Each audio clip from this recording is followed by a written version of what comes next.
السلام عليكم ورحمة الله وبركاته. مبارك كمسا مبارك كمسا. دا سيفلو প্রথমবারের মতো টি-20 বিশ্বকাপের সেমিফাইনালে উঠেছে আফগানিস্তান। উচ্ছ্বাসে ভেসে গিয়েছে কাবুল থেকে কান্দাহার। আফগানিস্তানের মানুষের মতো আনন্দিত তালিবান সরকারও। তাই তো বিশ্বকাপের সেমিফাইনালে উঠতেই দলকে শুভকামনা জানালেন তালিবান সরকারের বিদেশ মন্ত্রী। دا سيفلو نزل باندې سيمي فاينل ته وتلو. দলের অধিনায়ক রশিদ খানকে ভিডিও কল করেন তালিবান সরকারের বিদেশ মন্ত্রী। 2 মিনিটের বেশি সময় কথা হয় তাদের। মুবারক জানিয়েই শুরু করেন আমির। শুভেচ্ছা জানান গোটা দলকে। রশিদ খানের এই অর্জন আফগানিস্তানের তরুণদের অনুপ্রাণিত করবে বলেও জানান তিনি। রশিদ খান বলেন, আফগানিস্তানের ক্রিকেটের ভবিষ্যৎ সামনে আরও প্রজ্বলিত হবে।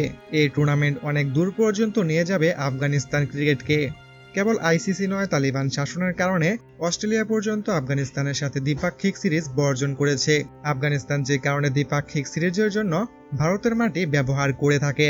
তবে দ্বিতীয় দফায় ক্ষমতা দখলের পর তালিবান সরকার থেকে বহুবারই দাবি করা হয় ক্রিকেট নিয়ে তারা উদার।